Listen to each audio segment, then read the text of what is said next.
So hello and welcome to Lakshya Academy. This is Prerna Sinha. तो basically हम ना जॉन कीट्स के क्वेश्चंस को प्रैक्टिस कर रहे थे एंड आज हम उनके 10 मोर क्वेश्चंस को प्रैक्टिस करेंगे एंड हमारा जो 30 क्वेश्चन का सीरीज चल रहा है for each and every writers वो भी आज जॉन कीट्स का कंप्लीट हो जाएगा। क्लियर है? तो हमने क्या क्या कंप्लीट किया? हमने Wordsworth, S T Coleridge, PB Shelley and Keats जो आज की क्लास में कंप्लीट हो जाएगा। ठीक है? एंड देन फिर हम फर्दर राइटर्स के बारे में पढ़ेंगे। क्लियर है? राइट। सो इस ऐप से रिलेटेड कोई भी क्वेरी है एंड या इस कोर्स से रिलेटेड आपको कोई भी क्वेरी है, then you can just contact to this given number. ये जो नंबर दिया हुआ है स्क्रीन पर, you can just contact to this number. Right. And मैंने आपको पहले भी बताया है कि हमारा ये जो कोर्स है फॉर झारखंड पीडीटी इंग्लिश, ये ऑलरेडी स्टार्ट हो चुका है। राइट। सो हमारा आज का पहला क्वेश्चन है जो कि है question number 11। Hyperion present war between. अब ये हाइपोरियन जो है, इसमें किन के बीच में वॉर हुआ था? क्या वो ग्रीक्स ऑफ ट्रोजन थे, या फिर गॉड्स एंड डेविल, या फिर सैटर्न एंड आर्कएंगल्स, या फिर टाइटन्स एंड ओलंपियंस? तो सैटर्न एंड आर्कएंगल्स एंजल्स तो बिल्कुल भी नहीं होगा, बिकॉज ये आता है आपका पैराडाइज लॉस्ट में। ठीक है? तो बिल्कुल भी नहीं होगा। गॉड्स एंड डेविल बिल्कुल भी नहीं। गॉड एंड डेविल वाला तो इसी में आ जाता है कि गॉड एंड सैटर्न के बीच में लड़ाई हुआ था। ठीक है? तो ये भी नहीं होगा।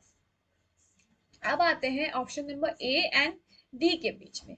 तो आपको पता रहना चाहिए कि जो हाइपरियन जो था, it presents war between titans and Olympians. The answer is option number A, that is titans and Olympians. Right. आते हैं नेक्स्ट क्वेश्चन में। Endymion is the story of love between the hero Endymion and। इंडेमियन जो है John Keats की एक कविता है and it's a story of love, यानी it's a love story. ठीक है? Story of love. ठीक है? बिटवीन इंडेमियन जो इसका हीरो है एंड इंडेमियन, एंड किसके बीच में लव होता है? क्या वो प्रोस्पेरी पेना रहती है, या फिर विनस, या फिर एग्नेस, या फिर सिंथिया? तो याद रखिएगा इंडेमियन में सिंथिया का जिक्र है। तो that's why it's the story of love between hero Endymion and Cynthia, यानी ऑप्शन नंबर ए। अब इंडेमियन में होता क्या है? तो इंडेमियन जो है, it's a poet by John Keats जो कि पब्लिश हुआ था 1818 में। क्लियर है? By Taylor and Hessey of Fleet Street in London. The poem begins with a line, एक बहुत ही फेमस लाइन है, a thing of beauty is a joy forever. इस लाइन को हमने बचपन से अपनी बुक्स में पढ़ा है, पोएम्स में पढ़ा है, a thing of beauty is a joy for ever. तो याद रखिएगा these lines occur in the poem Endymion, clear it, which is written by John Keats and it was published in 1880. A thing of beauty is a joy forever. Keats based the poem on the Greek myth of Endymion, the shepherd beloved of the moon goddess Selene. ठीक है? तो basically ना, आपने कल का video अगर देखा होगा तो जॉन कीट्स ना वो ग्रीक माइथोलॉजी पे ज्यादा बिलीव करते थे एंड उन्होंने अपने लगभग सारे वर्क्स को ग्रीक माइथोलॉजी से ही कनेक्ट किया है। ठीक है? क्लियर है? And it's the basically story of a shepherd beloved of the moon goddess Selene. Clear है? यानी इंडीमियन में there is a story of love between Endymion and Cynthia. Clear है? राइट। आते हैं दूसरे क्वेश्चन पे जो कि है who is the hero of Keats Lamia. John Keats का एक बहुत फेमस सा वर्क है लामिया, एंड लामिया के बारे में आपको पता है, अगर आपने मेरी प्रीवियस क्लासेस पीबी शेली वाली क्लासेस अगर आपने देखी होंगी तो शायद मैंने उसमें आपको बताया है या नहीं, I just don't remember. But या पीबी शैली का जब बोट एक्सीडेंट हो जाता है एंड 10 डेज तक उनकी बॉडी नहीं मिलती है, देन जब उनकी बॉडी मिलती है तो उनके ना जैकेट के पॉकेट में कीट्स का एक वर्क, ये कीट्स का लामिया का एक कॉपी मिलता है। कीट्स की लामिया का एक कॉपी पीबी शैली के पॉकेट में मिलती है एंड उससे पता चलता है कि अच्छा ये तो पीबी शैली की बॉडी है। ठीक है ना? तो अगर क्वेश्चन में आए कि कीट्स पीबी शैली की डेड बॉडी पे क्या चीज मिलता है, so it was Keats, it's a copy of Keats Lamia, यानी जॉन कीट्स का एक वर्क है लामिया, उसकी कॉपी मिलती है पीबी शैली के जैकेट से जब उनकी बॉडी 10 दिन के बाद मिलती है। तो who is the hero of Keats Lamia? तो लामिया का हीरो कौन है? क्या वो क्लाइमीन है, या फिर पोरफेरियो है, या लोरेंजो है, या फिर कॉर्निथ है? तो कौन है ये? तो द आंसर इज कॉरिंथ। ठीक है? यानी ऑप्शन नंबर ए। अब लामिया क्या है? Lamia it's a, the poem Lamia जो है इट्स अ पोयम, ठीक है। द पोयम ना it tells how the god Hermes hears of a nymph who is more beautiful than all. Herman, searching for the nymph, instead comes across Lamia trapped in the form of a serpent. She goes to seek a youth courtlet, Lucius. The relationship between Lycius and Lamia, however, is destroyed when the sage Apollonius reveals Lamia's true identity at their wedding feast, whereupon she seemingly disappears and Lucius dies of grief. अब ये क्या है ना poem लामिया में हम क्या देखते हैं ना कि एक गॉड हरमन्स है, ठीक है, हर्मीस है, वो ना एक निम्फ के बारे में सुनती है, ठीक है। और वो सुनती है कि वो जो निम्फ है ना वो सबसे खूबसूरत है। तो जो हर्मिन्स है ना वो जस्ट ना इस निम्फ को ढूंढती है। तो इसको ढूंढने के क्रम में ना शी जस्ट फाउंड लामिया, वो लामिया को जस्ट लामिया मिलती है उसे। And she was just trapped in a form of serpent, ठीक है, सर्पेंट यानी स्नेक, एक फॉर्म में वो ट्रैप्ड है, ठीक है। तो फिर वो क्या जाती है, वो चली जाती है कॉर्निथ के पास, ठीक है, मतलब कि चलो तुम इसे ना तुम इसके श्राप से तुम निकालो, ठीक है, एंड उसका यूथ तुम वापस ले आओ, ठीक है। अब क्या होता है, तो वो कॉर्निथ के पास जाती है। Lycius, the relationship between Lycius and Lamia however is destroyed, ठीक है। तो अब क्या होता है ना कि अब यहाँ पे ये लोग लाइशियस के पास जाते हैं। अब दोनों के बीच में they just fall into love. And क्या होता है, अब उनकी शादी हो ही रही होती है, लाइशियस एंड लामिया की शादी हो ही रही होती है। देन एक सेज है जिसका नाम है अपोलोनियस, वो क्या करता है, वो लामिया की ट्रू आइडेंटिटी को रिवील कर देता है कि अरे ये तो एक सर्पेंट है, जस्ट डोंट मैरी। एंड ये जब वो ऐसा रिवील करता है तो लामिया जो है वो डिसअपियर हो जाती है। एंड लूशियस जो है ना, लाइशियस, वो ना लामिया की याद में जस्ट मर जाता है। क्लियर है, राइट। सो द ये जो है the hero of Keats Lamia is Corinth. Clear है, राइट। सो बेसिकली ना जो नेम्स है ना वो उस फॉर्म में दिए गए हैं। क्लियर ना। आते हैं नेक्स्ट क्वेश्चन में, हु वाज लामिया। अब अभी मैंने आपको बताया कि लामिया कौन है, can you just tell me. अभी जस्ट मैंने बताया, अभी जस्ट मैंने ये पढ़ा तो मैंने लामिया के बारे में बताया कि हु इज लामिया। तो लामिया इज अ सर्पेंट वुमन, वो एक फेयरी नहीं थी, ना ही वो निम्फ थी, वो ना ही एक इंचेंट्रेस थी। निम्फ तो निम्फ को ढूंढ रहा था ना, निम्फ को ढूंढा जा रहा था एंड उसी क्रम में लामिया मिलती है। So basically Lamia and nymph का कोई कनेक्शन नहीं है, दैट्स व्हाई आप यहाँ पे कंफ्यूज मत होइएगा। क्लियर ना, आप यहाँ पे कंफ्यूज मत होइएगा। सो अगर क्वेश्चन आए कि who was Lamia, your answer will be Lamia was a serpent woman. Clear. आता है नेक्स्ट क्वेश्चन में जो कि है Isabella is the story of love between Isabella and. अब जॉन कीट्स का एक और फेमस वर्क है जिसका नाम है इजाबेला। तो it's a story of love, ये स्टोरी है किनके बीच के लव की। एक तो इजाबेला खुद है एंड कौन है वो, her rival lover, her foster father, her uncles या फिर लोरेंजो।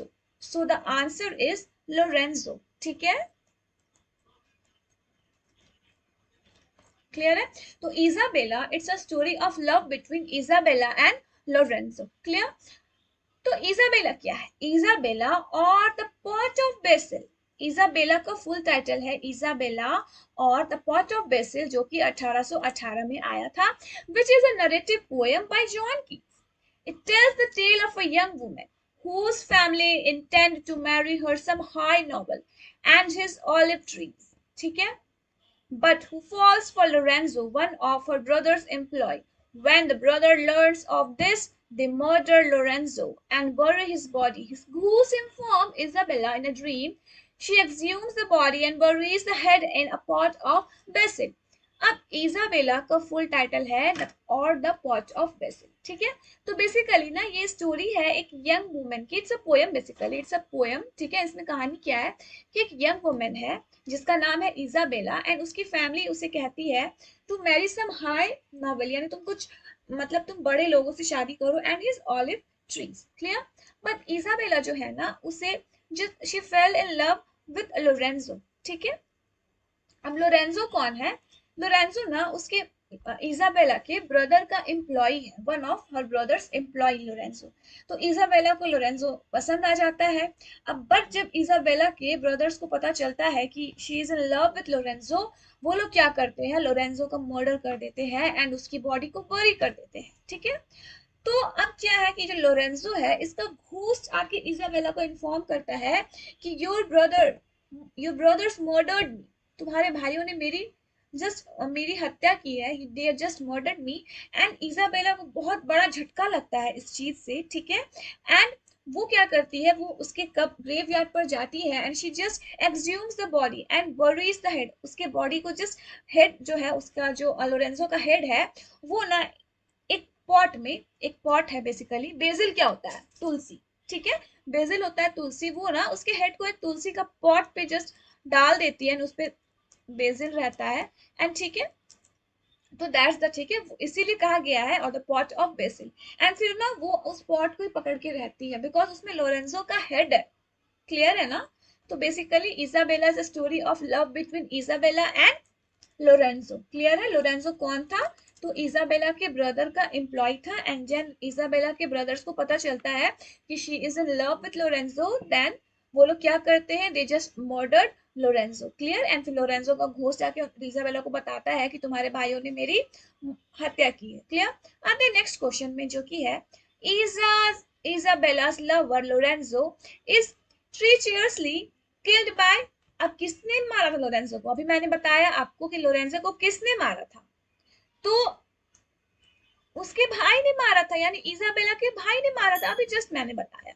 तो यहाँ से आपका कॉन्सेप्ट क्लियर हो जाना चाहिए। अगर आप इजाबेला नहीं भी पढ़ेंगे पोएम, तो बेसिक से मैंने आपको बता दिया है कि इजाबेला है, उसका लवर है लोरेंजो एंड उसे इजाबेला के ब्रदर्स ने उसे मार दिया रहता है, इजाबेला उसके हेड को एक बेसिल के पॉट पे रखती है। तो बेसिक सा पॉइंट, ठीक है ना। तो you no need to just read the whole poem Isabella, मैंने इंपॉर्टेंट फैक्ट्स इस पे डाल दिए हैं, and just want you to just remember and ना, मतलब क्या करो ना, आप सब एक सिंपल से पॉइंट बना के लिखते जाओ। पूरा स्लाइड में नोट डाउन नहीं करने कह रही, बट एटलीस्ट इंपॉर्टेंट फैक्ट्स आप जस्ट नोट डाउन करते जा सकते हो साथ साथ, ठीक है। राइट, तो ये हो गया।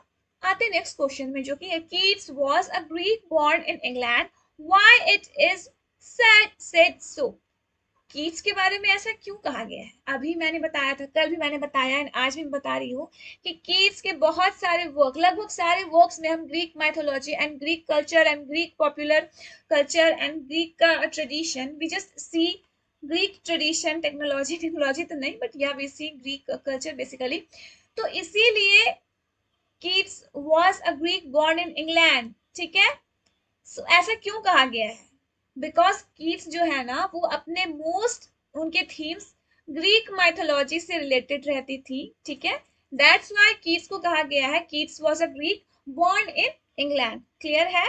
बिकॉज कीट्स के बहुत सारे लगभग सारे वर्क्स में we just see the reference of Greek mythology, clear है। राइट, आते हैं नेक्स्ट क्वेश्चन में जो कि है one of Keats poetry is the conflict between. अब कीट्स की पोएट्री जो है it's basically it's a conflict between, किस चीज के बीच में वो कन्फ्लिक्ट है, ठीक है। तो it's a conflict between everyday world and eternity, clear. तो अगर इस तरह का क्वेश्चन आए then the answer will be, तो कीट्स की पोएट्री में we just see the conflict between everyday world and eternity, clear है। आते हैं नेक्स्ट क्वेश्चन में जो कि है कीट्स का जन्म कब हुआ था। सिंपल सा क्वेश्चन है, बेसिक सा क्वेश्चन है। तो कीट्स ना he was just born in 1795, यानी कीट्स वाज बोर्न इन 1795, यानी option number A, clear. And Keats की मृत्यु कब हुई थी, when they, at what age did Keats die, यानी 26 इयर्स में उनकी जस्ट डेथ हो जाती है ड्यू टू ट्यूबरक्लोसिस, क्लियर। आते हैं नेक्स्ट क्वेश्चन में जो कि है who published Keats sonnet O solitude. Keats का एक वर्क है, किसने पब्लिश किया था, कीट्स का सोनेट और सॉलिट्यूड किसने पब्लिश किया था, क्या वो वर्ड्सवर्थ थे या फिर बायरन या फिर ले हंट, ठीक है। Then the answer will be Leigh Hunt, यानी ले हंट ने कीट्स के सोनेट और सॉलिट्यूड को पब्लिश किया था, यानी option number A, right. So that's all for today and yeah thank you so much for watching, will just meet you in the next class, clear है। तब तक के लिए बाय एवरीवन।